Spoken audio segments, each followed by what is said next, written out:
hit that subscribe button. That way you know exactly when I upload new videos.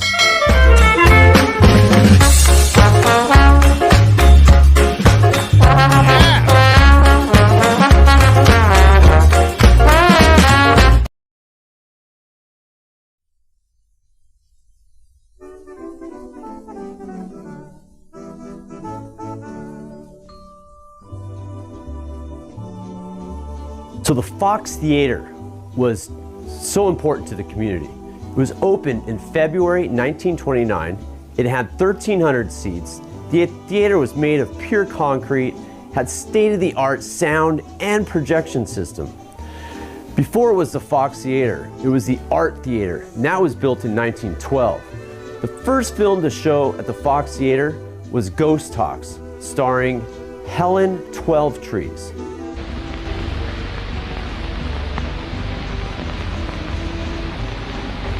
Why, I didn't know you smoked. Try a puff. Oh, I don't think I ought to. Oh, come. Fox Theater was open for 44 years. In 1965, the Bobby Fuller Four launched their new song at the Fox Theater. It's a big event.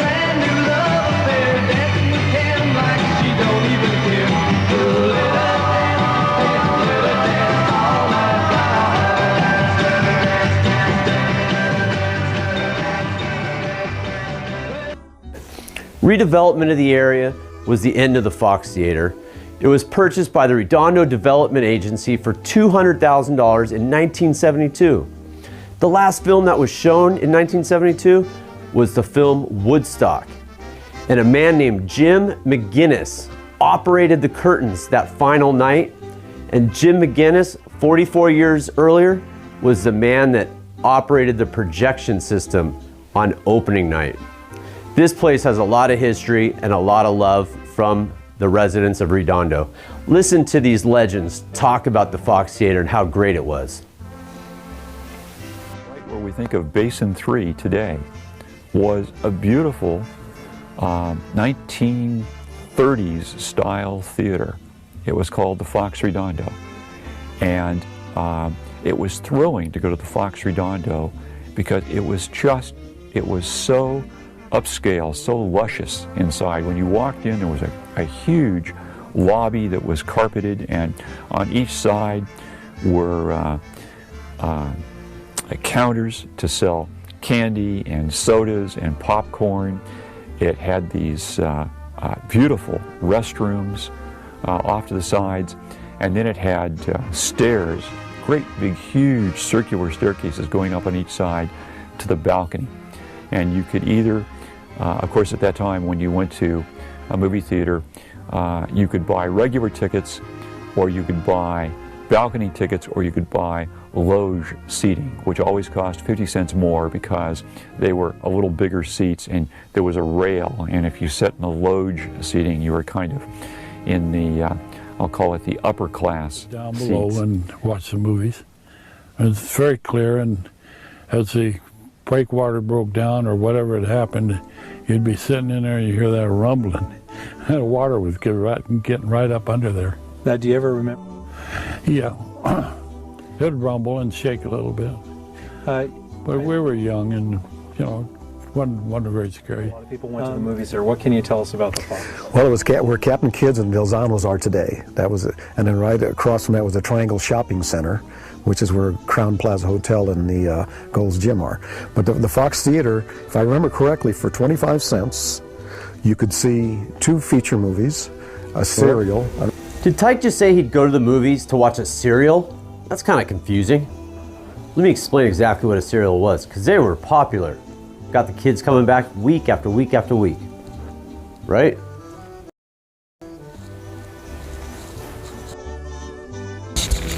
A serial film, film serial, or just serial, movie serial, or chapter play, is a motion picture form popular during the first half of the 20th century, consisting of a series of short subjects exhibited in consecutive order at one theater, generally advancing weekly until the series is completed. Back to you, Tyke. 2 feature movies, a serial. I know one of the movies would always be that we usually went on a Saturday, my brother and I, was a Western. So you had, our heroes of those days. Well, we both loved the Durango Kid, Hoot Gibson, Ken Maynard, the Range Riders, Gene Autry, Roy Rogers. In fact, that's a little trivia I always like to show people.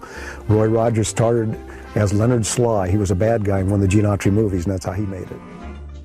PCH, on the left-hand side, there was the Strand Theater, which was a big movie theater, so you'd go there. And a little further down on the right-hand side was the Fox Redondo, which is a huge as a kid. From that point of view, a very big, grand theater. It had lots of red velvet and gold gilding and big staircases going up 2 sides. Of course, kids weren't allowed there. And we'd go there. Our parents would drop us off, 3 kids, and have a movie day, and you'd go and buy your jujubes. The serials were either Western ones or seems like we had some other ones, but I don't remember. But it would always be precarious right at the end of one, and you'd have to just go back to see them the next week, or you didn't know what was going to happen, you know. Do you remember how much it cost to go to the 10 movie? cents. That was a highlight for us to go down there. Now, we couldn't go in the summer because we were in the flower fields, but in the wintertime, and most of the time, actually, our favorite theater was the Strand Theater, which is in the corner of Torrance and Catalina. And we would go down there, and like I say, again, for a quarter. And next door to the Strand Theater was Walter G. Lynch Dodge. And then it became a showroom. And in 1962, Caesar and Cleo appeared there. You may know him as Sonny and Cher, because Sonny grew up in Inglewood and so forth. And then there's a bakery now about halfway the movies.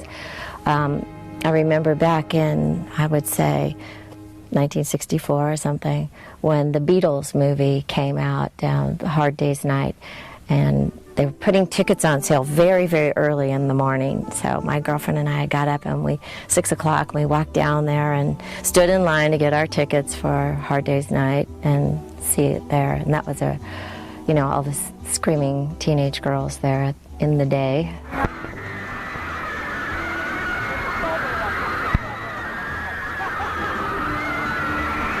That was kind of a big experience there at the theater. I remember that. And I worked at the Fox Redondo, and that start there, I worked 40 years with the theaters. Now, was the Fox Redondo, was it the best theater around? What was it like? It was a great theater. They had one big mistake, tearing Very it nice. down. And as a kid, I used to go to the theater, the Strand Theater and the Fox Theater, and we'd see the Saturday matinees, and they'd show the short subject, at noon about Hopalong Cassidy or whatever, to bring you back next week to find out what happened to him, that kind of series. But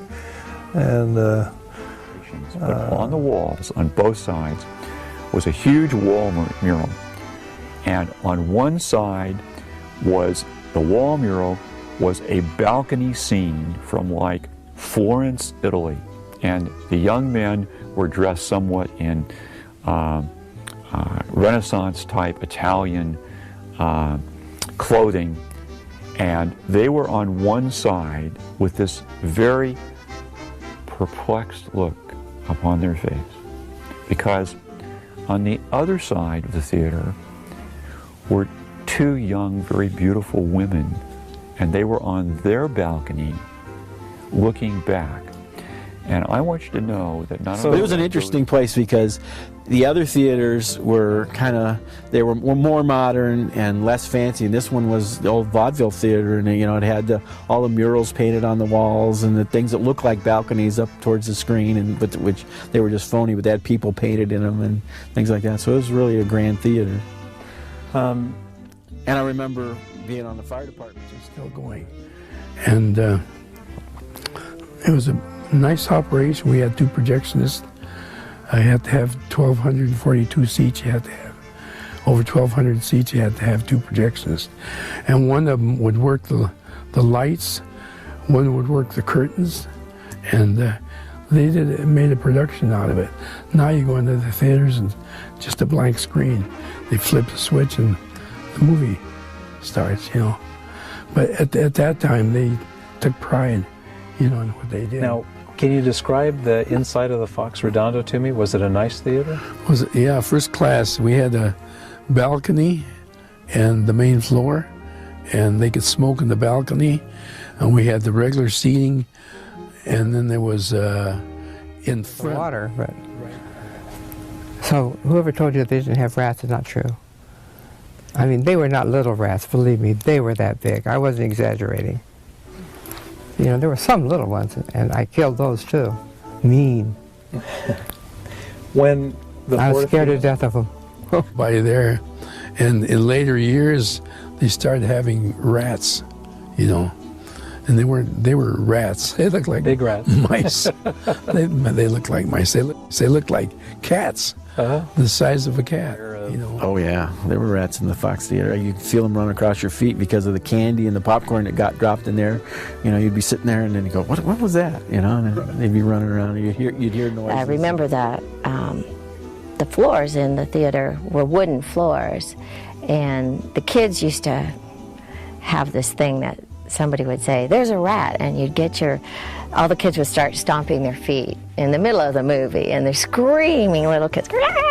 You know, and everybody get their feet up because you never sit with your feet on the floor because the rats were going to get you. That was always the thing. Of course, I don't think there were rats, but back in the day, somebody must have seen a rat on along the rocks once, and it just used to be kind of a tradition in the movie theater that all the kids would do somewhere throughout the movie that would start this whole little wave. And that was in the Fox Theater. Yeah. So I'm hoping this Redondo Beach documentary lives on for years.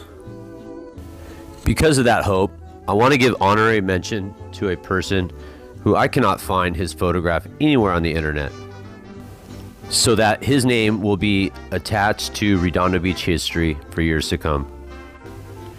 His name is Mark Protocell. At 17 years old, a senior at Redondo Beach Union High School, he seemed to be the only one that knew that the Fox Theater was something that we should hold on to. When the theater announced that it would be closing, he automatically knew he had to do something. He said in '72, he attended many city council meetings and begged for them to save the old theater. The city council just ignored him. Mark then decided to go door to door and get 900 signatures from people and residents that wanted to keep the old theater.